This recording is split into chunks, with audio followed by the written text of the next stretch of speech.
4가지 씨앗 꼭 잘 챙겨 드시기 바랍니다. 건강한 강남 허준 박용환 원장입니다.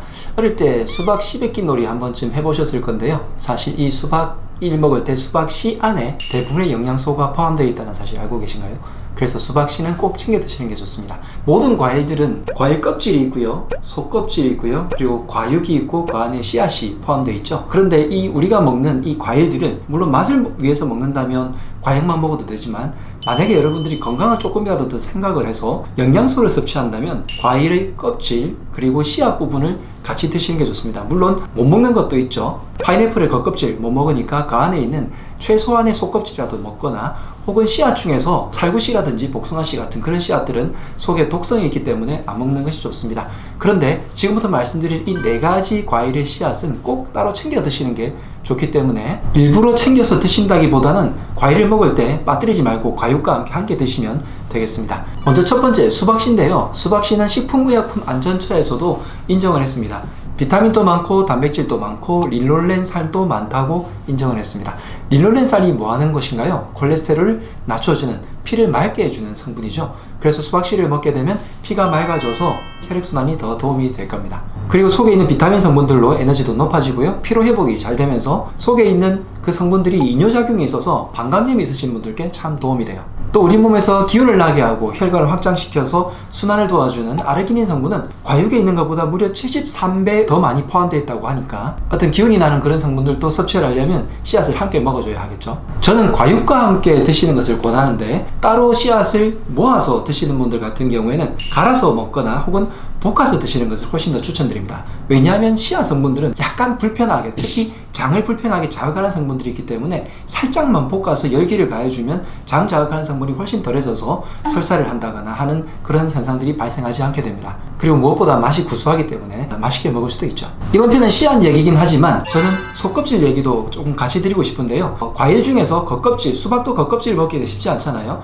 그런데 안에 있는 하얀 부분인 속껍질도 함께 드셔주시라고 말씀드리고 싶습니다. 우리가 수박을 먹을 때 해열작용, 즉 몸에서 열이 오를 때 열을 좀 꺼뜨려주는 그런 작용을 기대하기 때문에 수박을 먹는 경우도 있는데, 물론 과육은 맛있어서 먹겠지만 몸에서 열이 나서, 특히 한여름철에 열이 많이 나고 너무 땡볕을 쬐가지고 힘들 때 수박 과육은 속에 있는 수분을 보충해줘서 참 좋지만, 해열을 해주는 그런 역할은 수박의 속껍질 부분, 하얀 부분에 있으니까 수박을 먹을 때 하얀 부분까지 먹어주면 좋죠. 팁으로 안쪽에 있는 맛있는 걸 먹고 나중에 하얀 부분을 먹으면 맛이 없으니까요, 하얀 부분부터 거꾸로 해서 먹는 게 속에 있는 과육까지 나중에 맛있게 먹을 수 있는 팁이라고 하는 분들이 있더라고요. 두 번째로 씨앗까지 꼭 먹어야 되는 과일로 포도를 들 수 있습니다. 포도는 보통 폴리페놀이라는 성분으로 항산화 성분, 그래서 피를 맑게 해서 심장을 강화시켜 준다는 것으로 유명한데, 사실 이 성분들은 다 어디에 있냐면 포도 안에 있는 말랑말랑한 그 부분이 과육이 아니라 씨앗과 포도의 껍질에 있습니다. 그래서 이 성분들이 심혈관계를 튼튼하게 해주고 몸에 있는 염증을 줄여주고 피부를, 노화를 방지해서 피부를 훨씬 더 깨끗하고 맑게 만들어주죠. 성인병을 예방하고 항바이러스 작용이 있는 이런 성분들은 어디에 있냐면 씨앗과